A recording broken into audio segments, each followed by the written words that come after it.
I'm trying my hand at building commander decks, and I've got a Magic 2012 Complete Redemption, as well as a bunch of Kamigawa cards. I have a lot of commanders in them.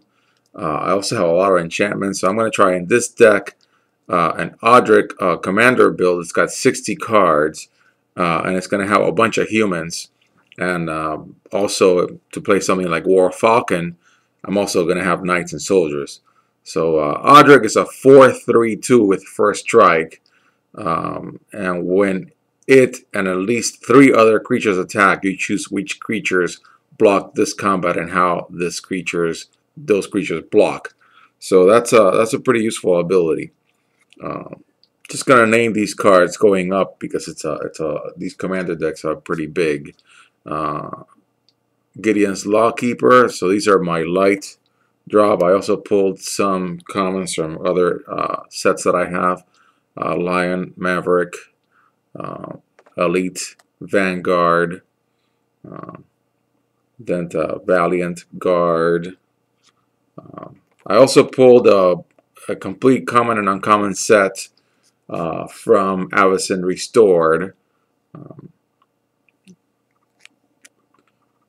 Thraven Valiant, Concordia Pegasus, then Storefront Pegasus, Angelic Wall. So we're going up to the 2 drops. We've got a fair number of them. This is really a white weenie commander build. Courier Hawk, which I think it's really funny artwork. You know, Courier Hawk's got spectacles. Near Heath Pilgrim with Soul Bond. It's an uncommon. Then from the M12 Redemption, Grand Abolisher, which I like.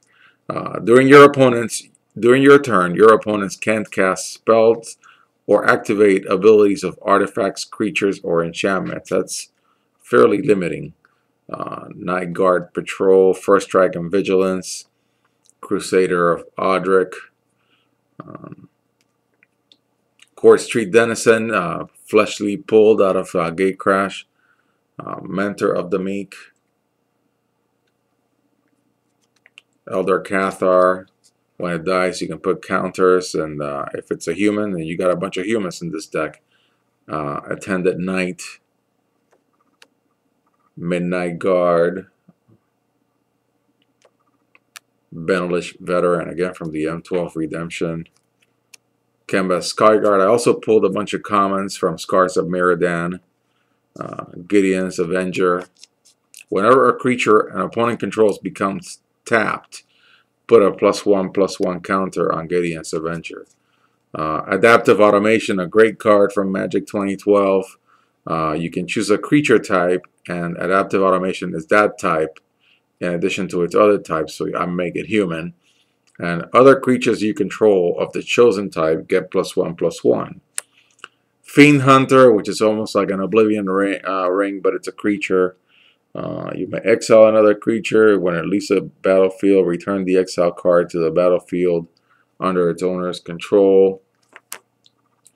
Midvast Protector, Gold Knight Commander,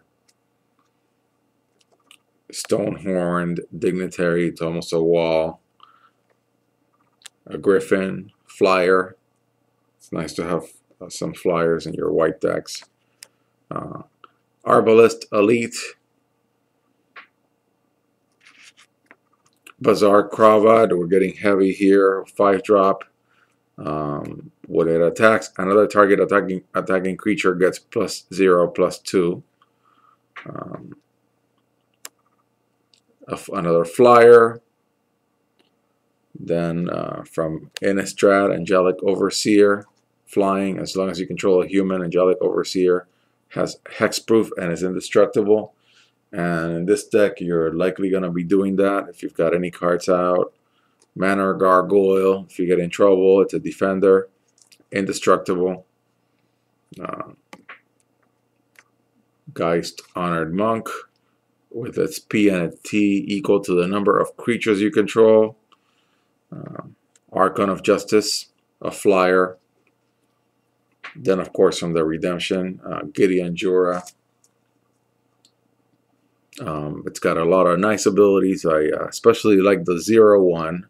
I took quite a beating from that one when I was playing against this card in Standard.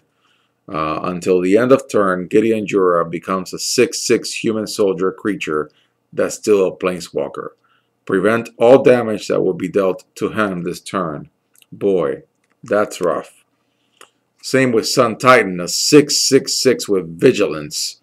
When it enters the battlefield or attacks, you may return target permanent card with converted mana cost 3 or less from your graveyard to the battlefield, not to your hand.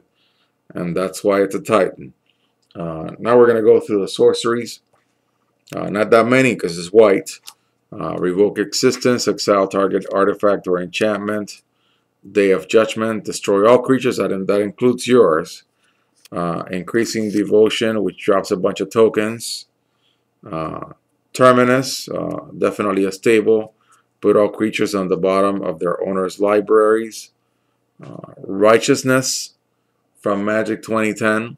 Had it laying around from a pack that I pulled a while back. Target blocking creature gets +7/+7 until end of turn. Guardian's Pledge. Avenging Arrow from one of the recent sets. Cloud Shift. Poor Man's Restoration Angel. Because you can flicker a card and get its ability to trigger again when it comes to the battlefield. Stave Off. Of course, the O-Ring. You can't play a white deck without an O-Ring. Personal Sanctuary. During your turn, prevent all damage that would be dealt to you. Also a very beautiful card. Fantastic artwork. Honor of the Pure. Then Vigilance, very aptly named from Champions of Kamigawa. Enchant creature has Vigilance. Lifelink couldn't be more aptly named. Enchant creature, and it's got lifelink. Knightly Valor. Then Pacifism, another staple. Then Quicksilver Amulet, which I loved playing online because it was the only way I could drop my Griselbrand on the board. It's such a heavy card, and I didn't really have enough other cards to play it well. Of course, Umezawa's Jitte, which I pulled from the Rat's Nest deck.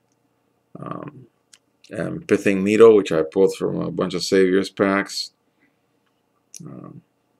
Then World Slayer, which is very interesting. Whenever a equipped creature deals damage to a player, combat damage to a player, destroy all permanents other than World Slayer. So it's, if we can show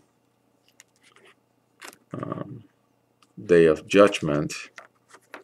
It's interesting to put it side by side. It's a little twist on Day of Judgment. You're still destroying all permanents. Well, actually, Day of Judgment destroys all creatures. So come to think about it, World Slayer is really, you got to be careful with that one. And then Swiftfoot Boots, which gives hexproof and haste for a 2-drop.